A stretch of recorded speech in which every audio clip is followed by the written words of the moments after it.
Hello दोस्तों, स्वागत है आप सबका फिर से अमेजिंग केमिस्ट्री में। हमारा आज का टॉपिक है समस्थानिक और समभारी। ठीक है, चलिए अब स्टार्ट करते हैं। समस्थानिक और समभारी ये क्या हैं और इनके बीच में क्या अंतर या क्या डिफरेंस है, तो चलिए देखते हैं। इसमें पहला टॉपिक है हमारा समस्थानिक, जैसे आइसोटोप्स भी कहा जाता है। एक ही तत्व के परमाणु जिनकी परमाणु संख्या समान होती है परंतु परमाणु भार अलग अलग होता है, समस्थानिक कहलाते हैं। ठीक है, देखिए यहाँ आपको एक ही तत्व कहा गया है। जैसा कि पिछले वीडियो में आपको बताया था, जब परमाणु क्रमांक और परमाणु भार के बारे में बताया कि परमाणु क्रमांक जो भी है हर तत्व का अलग अलग होगा। आवर्त सारणी जो है परमाणु क्रमांक के आधार पर या परमाणु संख्या के आधार पर ही बनी है। ठीक है, isotopes atoms of the same element having same atomic number but different atomic mass are called isotopes। ठीक है, यानी जिनके परमाणु संख्या समान या परमाणु क्रमांक समान है और परमाणु भार अलग है, ठीक है, वे क्या कहलाए? समस्थानिक, आइसोटोप्स। ठीक है, चलिए एक एग्जांपल बता देता हूं आपको। जैसे हाइड्रोजन, ठीक है, हाइड्रोजन का परमाणु क्रमांक क्या है? 1। ठीक है, लेकिन हाइड्रोजन के जो समस्थानिक है 1H1,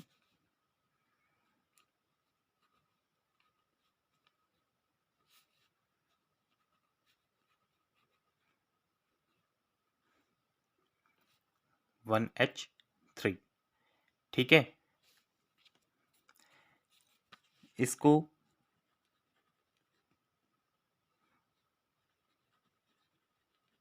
प्रोटियम,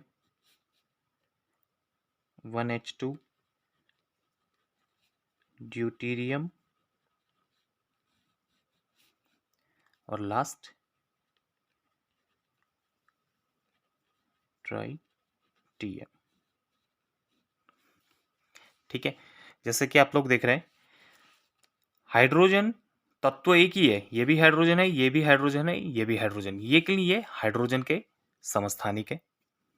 ठीक है, ये प्रोटियम, ये ड्यूटीरियम और ये ट्राइटियम। इन तीनों का परमाणु क्रमांक एक ही है किंतु परमाणु भार अलग अलग है।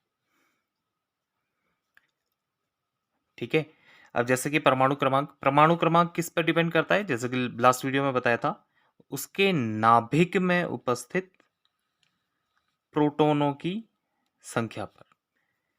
ठीक है, नाभिक में जितने भी वो होंगे प्रोटॉन, वो ही उसके क्या होगा? परमाणु क्रमांक। ठीक है, यानी इसके नाभिक में कितने हैं? एक प्रोटॉन। ठीक है, सॉरी ये छोटा बन गया, बड़ा बना देते हैं। इसके नाभिक में एक प्रोटॉन होगा। अब क्योंकि यहां भी परमाणु है, देखिए परमाणु भार प्रोटॉन प्लस न्यूट्रॉन की संख्या क्या कहलाती? परमाणु भार। अब क्योंकि यहां प्रोटॉन तो एक है तो जाहिर सी बात है न्यूट्रॉन नहीं है। ठीक है, और पूरी एक क्वेश्चन ये भी बनता है आपका कि पूरी आवर्त सारणी में सिर्फ प्रोटियम ही एक ऐसा तत्व है जिसमें न्यूट्रॉन की संख्या 0 है। ठीक है, अब ऐसे ही ड्यूटेरियम में देखेंगे तो इसके नाभिक में जो है क्या होगा? एक प्रोटॉन, और क्योंकि दो हैं तो प्रोटॉन एक है और दूसरा न्यूट्रॉन, यानी 1 + 1 2। और ऐसे ही ड्यूटेरियम में प्रोटॉन एक है और यहाँ कितने हैं? 3 है परमाणु भार, तो जाहिर सी बात है न्यूट्रॉन की संख्या 2 और यहाँ प्रोटॉन 1, यहाँ 1, यहाँ ये भी 1। ठीक है, उम्मीद करता हूँ आप लोग को समझ में आ गया होगा। अब देखते हैं समभारी। वे तत्व जिनके परमाणु भार समान किंतु परमाणु क्रमांक अलग अलग होते हैं समभारी कहलाते हैं।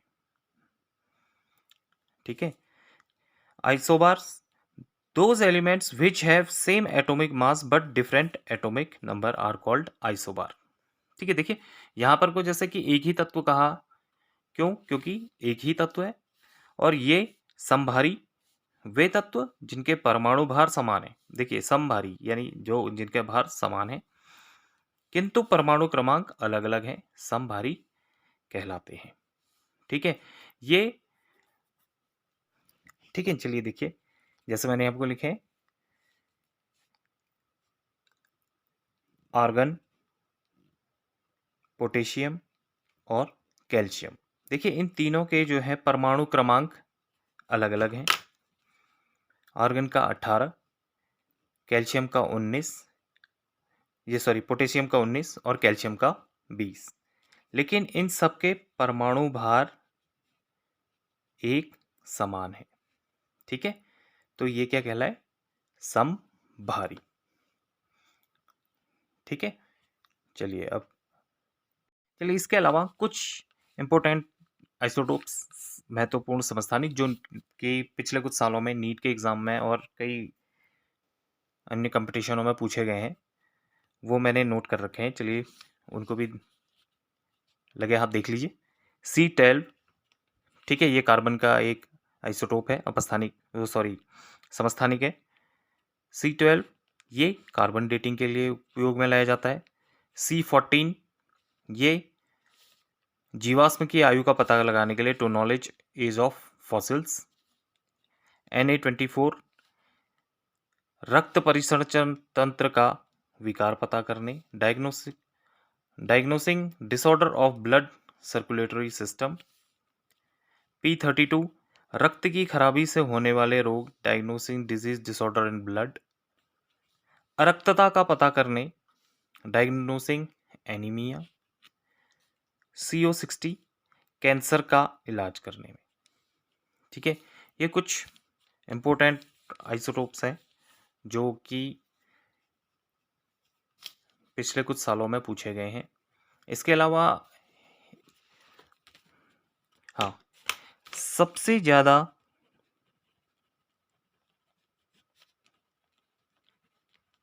इसे भी नोट कर लीजिएगा, ये भी इंपॉर्टेंट है। सबसे ज्यादा समस्थानिक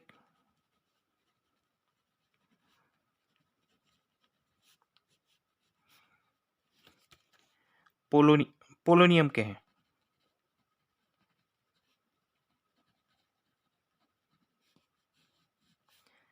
इसका भाई ये 84 PO। ठीक है, इसका परमाणु क्रमांक 84 है। ठीक है, और इसके 27 आइसोटोप्स हैं।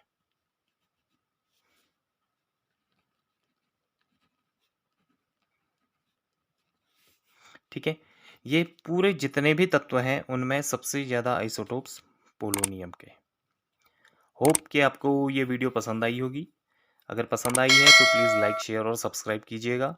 मिलते हैं नेक्स्ट वीडियो में। चलिए, थैंक यू।